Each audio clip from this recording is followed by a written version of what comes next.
মুসল্লিয়ান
কিরাম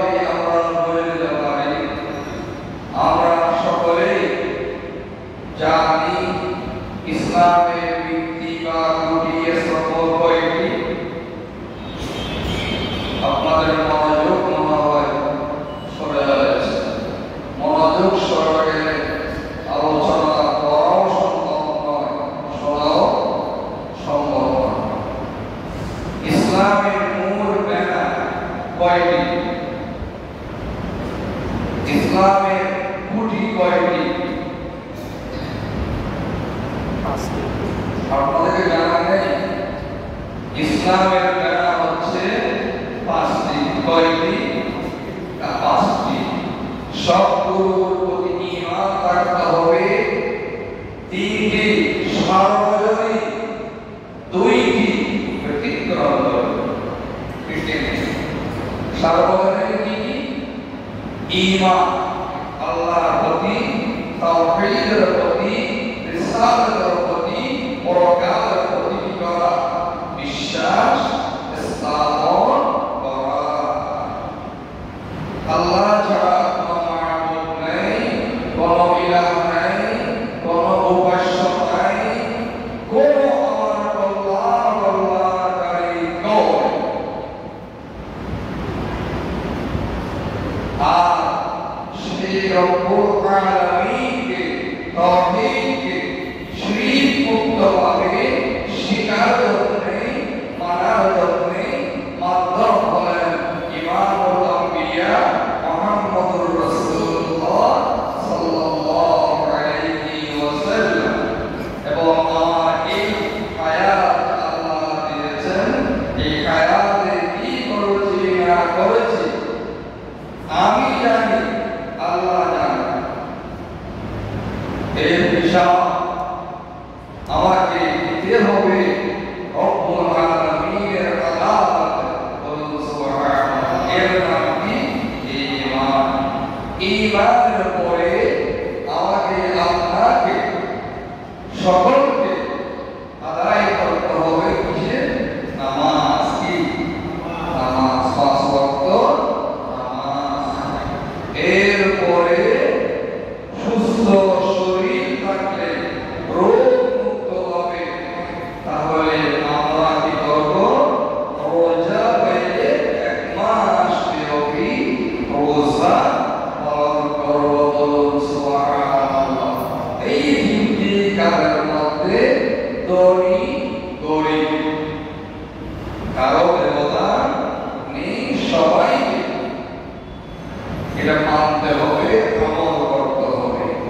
এরপরে যদি আল্লাহ সুবহানাহু ওয়া তাআলা তার অপরন্ত বান্দা থেকে হালালভাবে আমাকে সচ্ছলতা দান করেছেন, আমার আয়ের মধ্যে এমনভাবে আল্লাহ আয় বাড়াইয়ে দিলেন যে আয়ের শরীরের বিধিবিধান অনুযায়ী 1 বছর অতিবাহিত হওয়ার পরে সেই বিধান মোতাবেক আমি যদি সম্পদের হয়ে যায়, মালিক হয়ে যায়, আমি কি দিব? যাকাত আদায় করব। বলুন সুবহানাল্লাহ। কয়টা বললাম? এই পর্যন্ত কয়টা বলেছি? 4টা বলেছি। ঈমান বলেছি, নামাজ পড়েছি, রোজা পড়েছি, 1টি বলিনি, তার নাম হচ্ছে হজ্জে বাইতুল্লাহ। এ হজ ঈমান থাকতে হবে, আশা থাকতে হবে। আল্লাহ ফকির না হয়ে যাকাত গ্রহণ না করে, যাকাত দেওয়ার মানুষকে তৈরি করে আল্লাহর কাছে রিজিক বর্ধিত চাইতে হবে। আল্লাহ রিজিক বাড়ায় দাও।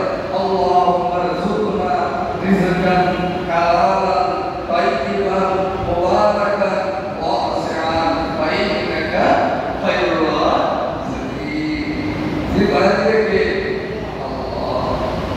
এরপরে আল্লাহ আমাকে এমন ধনবানের মালিক বানালেন, আমি আল্লাহ খানায়ে কাবা পর্যন্ত যেতে পারি, আসতে পারি। ওখানকার খরচাদি যা প্রয়োজন সেগুলো আমি বহন করতে পারি। এবং যতদিন পর্যন্ত প্যাকেজ থাকা হবে 750 দিন, 45 দিন, 21 দিন, যে প্যাকেজ হবে ওই পর্যন্ত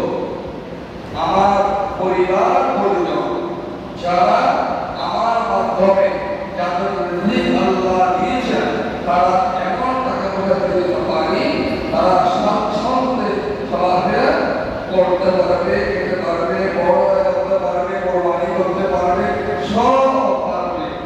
তাহলে আমার উপর কি হয়ে যায়? হজ বড় রাস্তায় যায়। বলুন সুবহানাল্লাহ। সেই হজের আকাঙ্ক্ষা নেই বাংলার জমিন নয়, পৃথিবীর কোথাও একজন মুসলমানও নেই। কারণ হুকুমকার আল্লাহ। এজন্যে আমরা আজকে যে বিষয়ের উপরে আলোচনা করব, হারামের ইতিহাস সম্পর্কে আমরা ক্রমান্বয়ে সেদিকে এগিয়ে যাব। আমরা বলি ইনশাআল্লাহু তাবারাকা ওয়া তাআলা। প্রিয় হাজিরিন, সেই দিকে লক্ষ্য রেখে আল কোরআনুল কারীমের সূরা আলে ইমরান শরীফের 96 এবং 97 নং আয়াত আপনাদের সামনে তেলাওয়াত করেছি। সেই আয়াতের মধ্যে আল্লাহ সুবহানাহু ওয়া তাআলা আমাদেরকে বায়ান করছেন। বিসমিল্লাহির রহমানির রহিম। নিশ্চয় মানব জাতির জন্য যে সর্বপ্রথম প্রতিষ্ঠিত হয়েছিল তার অধ্যায় বর্তমান ও সৃষ্টি জগতের ইশারি হিসেবে তাতে অনেক সুস্পষ্ট নিদর্শন আছে। যেমন আর যে কেউ সেখানে প্রবেশ করে সে নিরাপদ। আর মানুষের মধ্যে যার সেখানে যাওয়ার সামর্থ্য আছে আল্লাহর উদ্দেশ্যে ওই ঘরের হজ করা তার জন্য অবশ্যই কর্তব্য। আর যে কেউ উপরি করল সে জেনে রাখুক নিশ্চয় আল্লাহ সৃষ্টি জগতের মুনাফিক নন। বলুন সুবহানাল্লাহ। যাত্রার উপরে আল্লাহ হজ ফরজ করেন। যাদের উপর করেছে তারা যদি সেখান থেকে মুখ ফিরে বিভিন্ন চাল চাপরামির মাধ্যমে আল্লাহ ভালো করে জানেন আপনি কেনই বা এই কাজটি করছেন। সেহেতু আল্লাহ সুবহানাহু ওয়া তাআলা আপনার মুখাপেক্ষী নয়, পৃথিবীবাসীর মুখাপেক্ষী নয়। আমরা সকলে সেই মহান রবের মুখাপেক্ষী। বলুন সুবহানাল্লাহি ওয়া বিহামদিহি সুবহানাল্লাহি আযীম। প্রিয় হাজিরিন, আল্লাহ সুবহানাহু ওয়া তাআলা এই খানে কাবা সম্পর্কে এবং বাইতুল মুকাদ্দাস সম্পর্কে আল্লাহর হাবিব জনাবে মুহাম্মদ রাসূলুল্লাহ সাল্লাল্লাহু আলাইহি ওয়াসাল্লাম দরবার সালাতের মধ্যে কথোপকথন হচ্ছিল। ইহুদিরা বলল আমাদের কাবলা বড়, আর মুসলমানরা বলল আমাদের কাবলা বড়। হযরত আবু যর গফারি রাদিয়াল্লাহু তাআলা আনহু থেকে বর্ণিত নবী মুহাম্মদ রাসূলুল্লাহ সাল্লাল্লাহু আলাইহি ওয়াসাল্লাম ইরশাদ ফরমালেন, প্রথম কাবা হচ্ছে খানায়ে কাবা। প্রশ্ন আসতে পারে তাহলে খানায়ে কাবা যদি প্রথম হয় তাহলে বাইতুল মুকাদ্দাসের দিকে অবতীর্ণ পয়গম্বর আলাইহিস সালাতু ওয়াস সালাম সালাত আদায় করেছেন। এমনকি রাহমাতুল লিল আলামিন সাল্লাল্লাহু আলাইহি ওয়াসাল্লাম অনেকদিন সেই দিকে আদায় করেছেন। আমি আপনাদের কাছে জানতে চাই যে ছিয়াত্তর যার জন্য যে মজলিসে যে প্রোগ্রামে অলঙ্ঘ থাকে ইত্যাদি থাকে যে গিয়ে আসুক ওই প্রোগ্রামে ওই চেয়ার ওইটা আসা পর্যন্ত কেউ কি বসতে পারে? আবার তিনি আসলেন ডাইরেক্টলি ওই মঞ্চে আসেন কোথায় বসেন সামনে বসে যান ওখান থেকে ডাক দেওয়া হয় 2-4 লোক গিয়ে তাকে ইস্তেকবাল করে আনা হয় এবং বলা হয় বিনয়ের সাথে অনুরোধ করছি এই প্রোগ্রাম থেকে দয়া করে যার না হয় আপনি দয়া করে সামনে আপনার নির্দিষ্ট চেয়ারে আপনি আরোহণ করুন। ঠিক কিনা? প্যারা হাজিরিন, ইমামুল আম্বিয়া সাইয়্যিদুল আম্বিয়া দু জাহানের রহমত জনাবে মুহাম্মদুর রাসূলুল্লাহ সাল্লাল্লাহু আলাইহি ওয়াসাল্লামের জন্য খানে কাবা সাজানো হয়েছে। সেই খানে কাবা মনে চায় যেদিকে নামাজ আদায় করতে তাই আমার দুয়ারগুলো মুসলমান ওয়াজুল ওয়ালিল্লাহিল মাশরিক ওয়াল মাগরিব বাইনামা তুওয়াল্লু ফাসাম্মা ওয়াজহুল্লাহ। যারা হজ করেছেন মসজিদে ভূল কিবলাতাই আপনারা অবশ্যই অবলোকন করেছেন। ওই দিকে দুটো মিহরাব মিম্বার রয়েছে, একটা মিহরাব মিম্বার খানে কাবার দিকে, আরেকটি মিহরাব আর মিম্বার বাইতুল মুকাদ্দাসের দিকে। বলুন সুবহানাল্লাহ। যেদিন থেকে ইমামুল আম্বিয়া খানে কাবার দিকে ফিরে গেলেন সেই দিন থেকে কিয়ামত পর্যন্ত আল্লাহ দরবারে গৌরবনীয় হয়ে গেল। আর বড় মুসলমান বাইতুল মুকাদ্দাস থেকে সালাত আদায় করবে না, সবাই বাইতুল্লাহ থেকে খানে কাবার দিকে সালাত আদায় করবে। বলুন সুবহানাল্লাহ। আল্লাহু আকবার। প্রিয় ভাই, এরপরে জিজ্ঞেস করা হলো তাইলে এরপরে কোন মসজিদ? রাসূলুল্লাহ বললেন বাইতুল মুকাদ্দাস খানে কাবা 40 বছর পূর্বে নির্মাণের তৈরি হলো কি মসজিদে আকসা। আজকে যে মসজিদে আপনারা খালি সালাত আদায় করেছেন সেই মসজিদটি ছিনিয়ে নেওয়া হচ্ছে আবহাওয়ার কাল থেকে।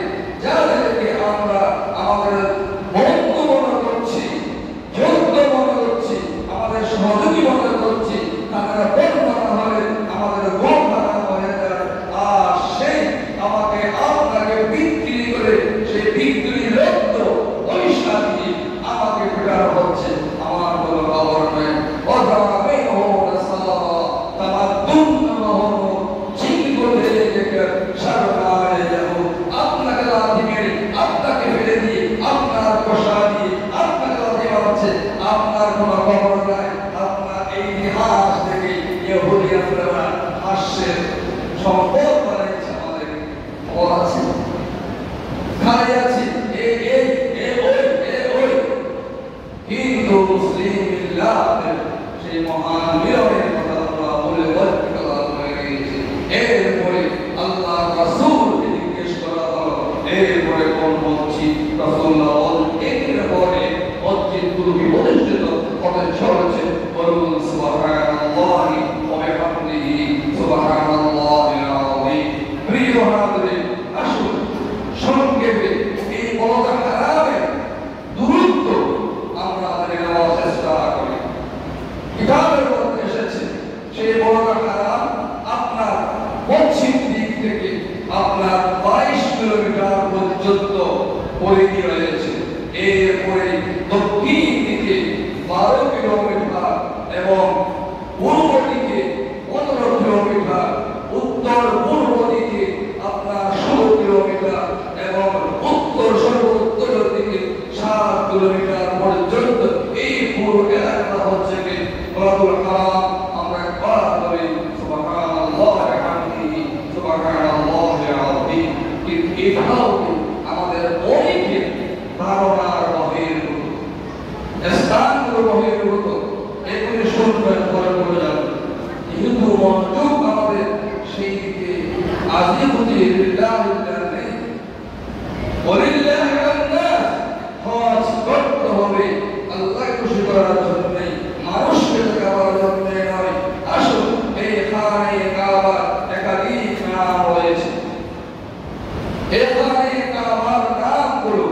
তাফসীরে বিভিন্ন কিতাবাতে এসেছে 50টির উপরে। কয়টির উপরে বললাম? মনে রাখতে হবে। কয়টির উপরে বললাম? 50টির উপরে। কার নাম? খানে কাবার নাম। আপনার আমার নাতি ছেলের নাম থাকে 10টার উপরে। নানা একটা, নানি একটা, নানা একটা, নানি একটা।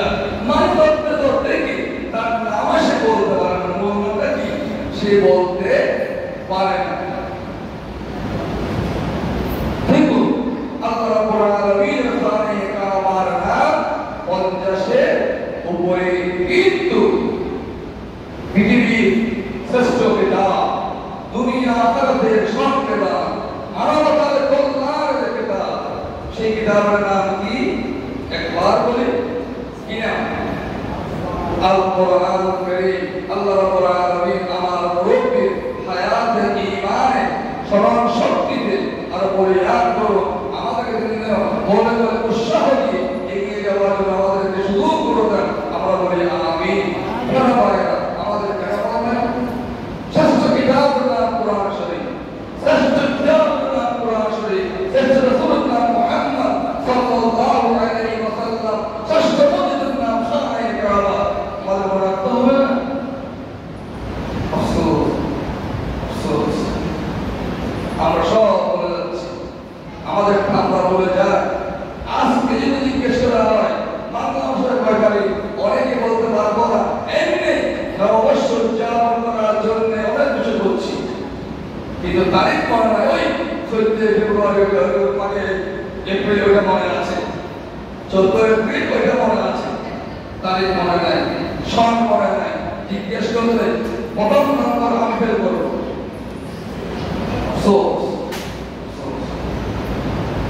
আসুন কোরআনুল কারীম থেকে ওই 5টি নাম সম্পর্কে আমরা জ্ঞাত হওয়ার চেষ্টা করি।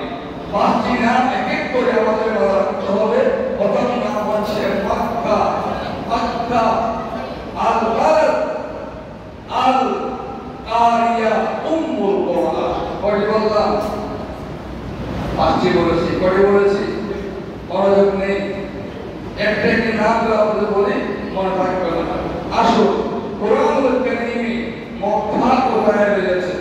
আমরা সবাই সূরা ফাতিহা তেলাওয়াত করি। সূরা ফাতিহার 24 নং আয়াতে আল্লাহ সুবহানাহু ওয়া তাআলা ইরশাদ করেছেন, ওয়া হুয়াল্লাযী কাফফা আইদিয়াহুম আনকুম ওয়া আইদিয়াকুম আনহুম বিবাদনি মক্কা। বলুন সুবহানাল্লাহ। এইভাবে আল্লাহ সুবহানাহু ওয়া তাআলা যে কথা বলেছেন, যে আয়াত তেলাওয়াত করেছি সূরা আলে ইমরান শরীফের 96 নম্বর আয়াত, ইন্না আউওয়ালা বাইত ওয়াবি'আনা আল্লাযী বিবাক্কা মুবারাকান ওয়া হুদাল লিল আলামিন।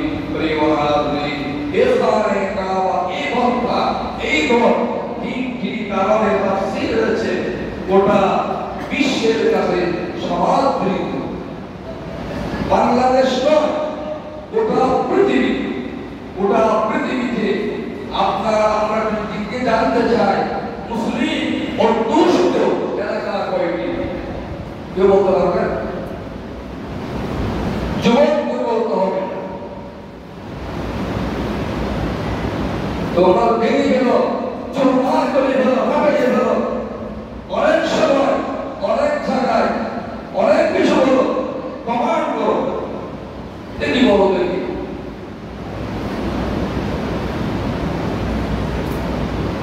সাধারণটি মুসলিম অধ্যুষিত দেশ রয়েছে বাংলাদেশের মতো।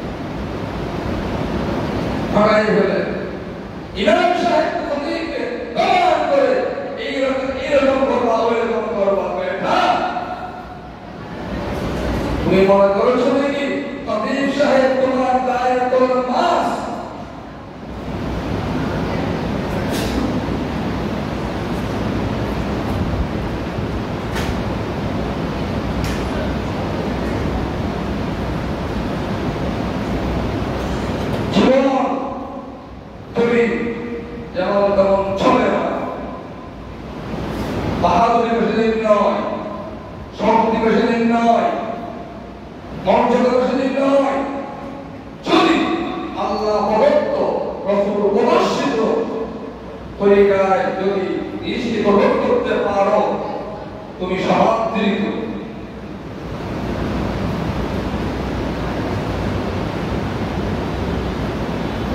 সেইখানে কাবা 3টি কারণে গোটা পৃথিবীতে আজ সমাদৃত। প্রথম নম্বর হচ্ছে আল্লাহ সুবহানাহু ওয়া তাআলা এই ঘরকে গোটা বিশ্বের জন্য হেদায়েতের ঘর করেছেন। বলুন সুবহানাল্লাহ। যেখানে কাবার মধ্যে শত মূর্তি ছিল সেই মূর্তিগুলি বিতাড়িত হয়ে শিরক মুক্ত ইবাদতের ঘর হলো খানে কাবা। বলুন সুবহানাল্লাহ। এরপরে এই ঘর কেন সমাদৃত? এই ঘর হলো গোটা পৃথিবীর জন্যই বরকতময় কল্যাণময় ঘর। বলুন সুবহানাল্লাহ। তারপর হলো এই ঘর হলো গোটা পৃথিবীর জন্যই পথপ্রদর্শ। বলুন সুবহানাল্লাহ। হেদায়েতের ঘর। আসুন তো তাই এই ঘরের মর্যাদা, এই ঘরের ইতিহাস সম্পর্কিত বিষয় অনেক অনেক অনেক লম্বা। আমাকে আপনাকে সেই বিষয়ে বেয়াত হতে হবে অধ্যয়ন করার মাধ্যমে, শোনার মাধ্যমে নয়। আল্লাহ রাব্বুল আলামিন কোরআন অবতীর্ণ করেছেন ইকরা, পড়ার জন্য, ইসমা বলে নাই। পড়ো জানো কোরআন শরীফটা ইতিহাস ইসলাম একটি অসহায় গরিব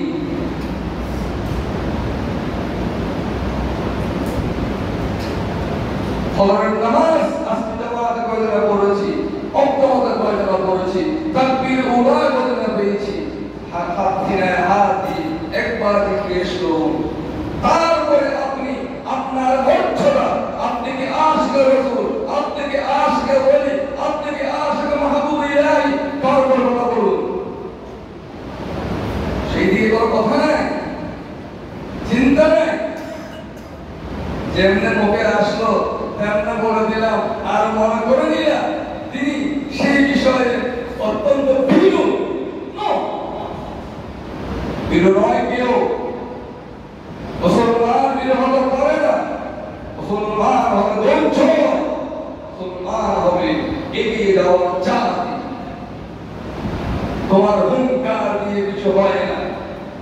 হুঙ্কার আসলে নবী মুহাম্মদুর রাসূলুল্লাহ পরিকামত আলে যারা পরিচালিত, যাদের মাধ্যমে পরিচালিত হয় তাদের মাধ্যমে। প্রিয় হাজিরিন, নবী মুহাম্মদুর রাসূলুল্লাহ সাল্লাল্লাহু আলাইহি ওয়াসাল্লাম হাদিস থেকে আমরা জেনে নিই সেই খানে কাবা সম্পর্কে কেমন মর্যাদা, কেমন শান্তির নীড় আল্লাহ সুবহানাহু ওয়া তাআলা সেখানে রেখেছেন। আপনি যে খানে কাবা তাওয়াফ করবেন, আপনার মর্যাদা কত বেশি আপনি জানেন না। আবার একটা কথা বলতে আমি বলিনি, হজ হতে হবে ওয়ালাম ইয়ারফুস ওয়ালাম ইয়াফসুক। যদি আপনি আল্লাহকে ভয় করার মতো ভয় করে হজ করেছেন, হজ করে আসার পথে আপনি এমন অপরিষ্কার হয়ে বাংলার জমিনে আপনার ঘর যেখানে সেখানে আগমন করছেন, আজকের মায়ের পেট থেকে ভূমিষ্ঠ হওয়া সন্তানের ছেলেও আপনি অনেক অনেক পরিষ্কার পরিচ্ছন্ন গুনাহগুলো আল্লাহ জেনে দিয়ে মাফ হয়ে পৃথিবীতে আগমন, আবার দ্বিতীয়বার আগমন করছেন। বলুন সুবহানাল্লাহ। আবার কেউ আবার এই হজ এখন বলে গিয়েছে শুধু উমরা করে, প্রিয় হাজিরিন, এক লক্ষবার নয়, প্রতিদিন উমরা করতে পারবেন, আপনি হজের মর্যাদা পাবেন না। কাল কিয়ামতের ময়দানে আল্লাহ রাব্বুল ইজ্জত ওয়াল জালাল আমাকে আপনাকে প্রশ্ন করবে, বান্দা তোকে টাকাও দিয়েছিলাম, পয়সাও দিয়েছিলাম, এবং দেশের কানুনে যাওয়ার মতো ব্যবস্থাও ছিল, তুই এক বড় দেশে চেষ্টা করিস নি, আরো করছিস কি? ইনতে কি নিয়ে আই তোর মুখ গেলাম তো, আমি তোমরা গেলাম তো, দেখবি যে তোমরা দেখবি যে সেটা এভাবে উপায় হয় না। উপহাস যারা বলেছেন তওবা করবেন এবং আজকে আল্লাহ দরবারে রাকাত নামাজ পড়ে তওবা সাজদায় গিয়ে দুই চোখের পানি ফেলে বলবে আল্লাহ আমি তো ভুল বলে ফেলেছি, এরকম ব্যক্তিটারে ভুল করেছি, আমাকে তোমার খানে কাবা জীবন রাসূলুল্লাহ হজ করেছেন, হজের নির্দেশ দিয়েছেন, সাহাবায়ে কেরাম হজ করেছেন, আউলিয়া কেরাম হজ করেছেন, সেই ঈদকে আমাকে জীবনে একবার হজ করার জন্য কবুল আর মঞ্জুর করে দাও। এই কথা বলে আমিন আমিন করে করে দোয়া করবেন। এত সোজা না, এত সোজা না। হজ করতে গেলে অনেক কষ্ট, অনেক চিন্তা করে এখন না পাওয়া যাবে। প্রিয় হাজরিন, যে খানে কাবা আপনি দেখছেন সেই খানে কাবার মর্যাদা বাড়াই দিলেন, বরকত করে দিলেন ইমাম ওয়াল আম্বিয়া সরওয়ারে কায়নাত সাল্লাল্লাহু আলাইহি ওয়াসাল্লাম, রাসূলুল্লাহ সাল্লাল্লাহু আলাইহি ওয়াসাল্লাম ইরশাদ করলেন, যে খানে কাবা দেখেছো সেই খানে কাবা কি জানো? সেই খানে কাবা এত সরল, এত মুশাররফ, সেইখানে প্রতিটি মুহূর্তে 120 খানা রহমত অবতীর্ণ হয়। সুবহানাল্লাহ ভাষা গিয়ে বলি, সুবহানাল্লাহ ভাষা গিয়ে বলি, যেহেতু এটা ক্রিকেট খেলার কোনো কথা নয়, ফুটবল খেলার কথা, সবাই চিল্লে উঠতেন, বলুন সুবহানাল্লাহ। দেখুন আপনি দুইখানা সাদা কাপড় পরেছেন, মর্দানের কাপড়, সাদা কাপড় দুটো না পরেছেন, আর বলতেছেন লব্বাইক আল্লাহুম্মা লব্বাইক, লব্বাইক লা শারীকা লাক লব্বাইক, ইন্নাল হামদা ওয়ান নি'মাতা লাক ওয়াল মুলক লা শারীকা লাক। আপনি কি বলেছেন? বলতে জানেন আপনি? বলতে দেখে নিয়ে হৃদয়ের মধ্যে কি মহব্বত নিয়ে বলতে জানি না।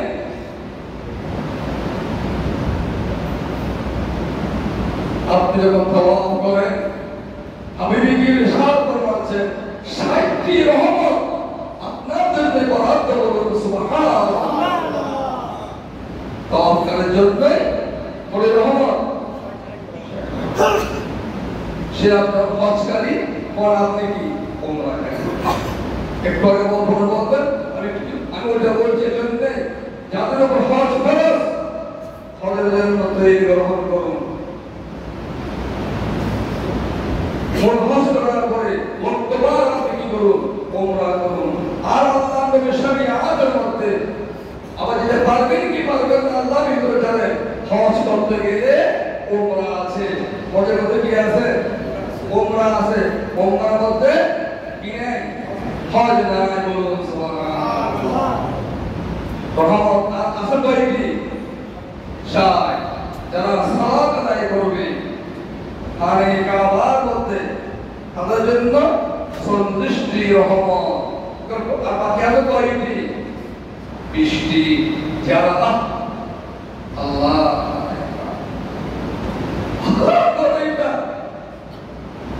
এখানে কাবা দেখে দেখে ক্রিয়াকারী করবে, তাদের জন্য কি এই 20টি রহমত। এরপরে আসবে ইনশাআল্লাহ নামাজ সম্পর্কিত। এবার আসুন এখানে কাবা কয়বার নির্মিত হলো এটা বলে ইনশাআল্লাহ সেদিন যাচ্ছি। এখানে কাবা নির্মিত ইতিহাস সম্পর্কে উল্লেখযোগ্য হচ্ছে 5 বার। কয়বার? 5 বার। প্রথম নম্বর, আল্লাহ ফেরেশতা দিয়ে এখানে কাবা নির্মাণ করেছেন। বলুন সুবহানাল্লাহ। তাদেরকে দিয়ে এরপরে মানবতার ইতিহাস সৃষ্টি হয় রচিত হয় কাকে দিয়ে? মানবতার ইতিহাস কাকে দিয়ে রচনা হয়? বলুন না, হযরত আদম সফিউল্লাহ আলাইহিস সালাম মা হাওয়া আলাইহিস সালাম নি, ঠিক না? তারপরে নির্মাণ করলেন কে? আদম আলাইহিস সালাম। ইশারা কার? আল্লাহ। দ্বিতীয়বার নির্মিত হলো হযরত ইব্রাহিম খলিলুল্লাহ এবং তার সন্তান ইসমাঈল যবিহুল্লাহ আলাইহিস সালামের মাধ্যমে। এরপরে চতুর্থবার নির্মিত হলো কুরাইশদের মাধ্যমে, যখন আমার আপনার হাবিব ইমামুল আম্বিয়া জনাব মুহাম্মদুর রাসূলুল্লাহ সাল্লাল্লাহু আলাইহি ওয়াসাল্লামের বয়স কত বলুন দেখি? অনেক ওয়াজ শুনেছেন, কেঁদেছেন, এই মসজিদে সে ওয়াজ করেছে, হুজুররা এসে ওয়াজ করছে, কান্না করেছেন, ব্যক্তি আমার সামনে আছেন, বলে দিয়েছেন পেয়ারা আলী রাসূল পাকের বয়স 25 বছর। তিনি সেই কালে কাজ করে কাজ করেছেন। এরপরে সর্বশেষ এইখানে কাবার ইতিহাস পাওয়া যায়, জুবাইর কর্তৃক তিনি নির্মাণ করেছেন। তাহলে আসুন আজকে যে খুতবা বলকা হারামের সংক্ষিপ্ত পরিসর ইতিহাস, এটা আমার আপনার ছাড়া খুবই প্রয়োজন, সেই বিষয়ে লক্ষ্য রেখে খুতবা আলোচনা করার চেষ্টা করেছি। আয় আল্লাহ তাআলা কোথাও যদি ত্রুটি হয়ে যায় তোমার নিজ গুণে তোমার নবীর কলমায়ে শরীফ আয়াত বিদায় তিনি বললেন, রাসূলুল্লাহ সকলের আমল নামা থেকে তুমি মুক্ত করে দাও, পছন্দ করে দাও। আর যেগুলি সৎভাবে ইখলাস সহকারে জীবনকে রেখে শুনেছি আর বলেছি, এগুলি আমল করে আখির শ্বাস ত্যাগ করে তোমার নেককার বান্দাদের অন্তর্ভুক্ত হয়ে তোমার নবী মুহাম্মদুর রাসূলুল্লাহ সাল্লাল্লাহু আলাইহি ওয়াসাল্লাম শাফাআতের মাধ্যমে জান্নাতুল ফিরদৌস দেওয়ার জন্য আমাদেরকে কবুল আর মঞ্জুর করে দাও। আমরা বলি আমিন। ওয়া আখিরু দাওয়ানা আলহামদুলিল্লাহি রাব্বিল আলামিন।